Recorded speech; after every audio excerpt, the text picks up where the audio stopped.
बच्चों, हम लोगों ने अभी तक पढ़ा था, धर्मराज यह भूमि किसी की नहीं कृति है दासी, है जन्मना समान परस्पर इसके सभी निवासी। सबको मुक्त प्रकाश चाहिए, सबको मुक्त समीरण, बाधा रहित विकास, मुक्त आशंकाओं से जीवन। धर्मराज को संबोधित करते हुए भीष्म पितामह कहते हैं, धर्मराज युधिष्ठिर, यह भूमि किसी की खरीदी हुई दासी नहीं है। इस भूमि पर सबका समान अधिकार है। जो भी व्यक्ति यहाँ पर जन्म लिया है उसका अधिकार यहाँ पर है। सभी को मुक्त रूप से प्रकाश वायु चाहिए, जिससे कि वह बिना किसी डर के, बिना किसी भय के विकास कर सके। और अब इसके आगे, लेकिन विघ्न अनेक कभी इस पथ पर अड़े हुए हैं, मानवता की राह रोक कर पर्वत अड़े हुए हैं। विघ्न का अर्थ है बाधा, पथ का अर्थ है रास्ता, पर्वत का अर्थ है पहाड़। भीष्म पितामह युधिष्ठिर से कहते हैं कि प्रत्येक व्यक्ति के विकास पथ पर अनेक प्रकार की मुसीबतें उनके राह को रोके खड़ी हैं। इतना ही नहीं, दीवार की तरह विशाल पर्वत रूपी बाधाएं भी मानव को उनके पथ पर अग्रसर होने नहीं देता।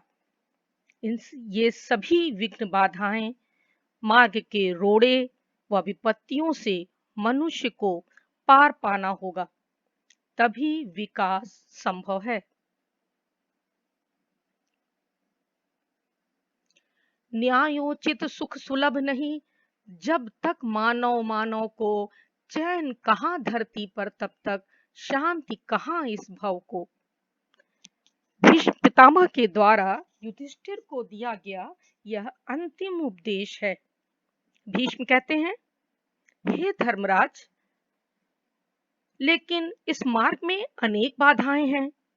विभिन्न वर्गों में बटे हुए समाज के व्यक्तियों में समानता स्थापित करना बहुत कठिन है। जब तक इस धरती पर रहने वाले मानव को न्याय के अनुसार सुख सुविधाएं प्राप्त नहीं हो जाती, तब तक वह अमन चैन से नहीं बैठ सकता। अर्थात जब तक मानव मन अशांत है, तब तक समाज में शांति स्थापित नहीं हो सकती। जब तक कोई भी शक्तिशाली पुरुष अपने बल से दूसरों का अधिकार अन्याय पूर्वक नहीं छीनेगा, तभी सभी व्यक्तियों को समान रूप में और न्याय के अनुसार उनके विकास के लिए सुख सुविधाएं प्राप्त हो सकेंगी, जिसे प्रकृति ने हमें मुक्त रूप से प्रदान किए हैं। न्यायोचित का अर्थ है न्याय के द्वारा उचित, सुलभ यानी आसानी से प्राप्त, भव का अर्थ है संसार।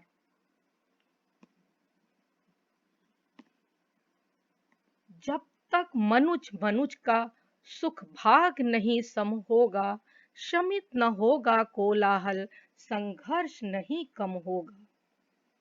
मनुज का अर्थ है मनुष्य, सम समान, शमित का अर्थ है शांत और कोलाहल का अर्थ है शोर।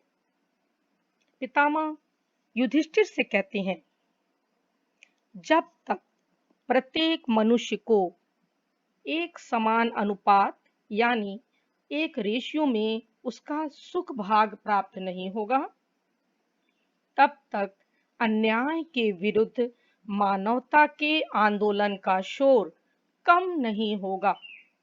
कोलाहल और शोर शराबा अनेक प्रयास करने पर भी शांत नहीं हो सकेगा। परिस्थितियों के अनुरूप प्रत्येक मनुष्य अपने सुख भाग की प्राप्ति के लिए संघर्षरत रहता है, अर्थात लड़ाई करता रहेगा।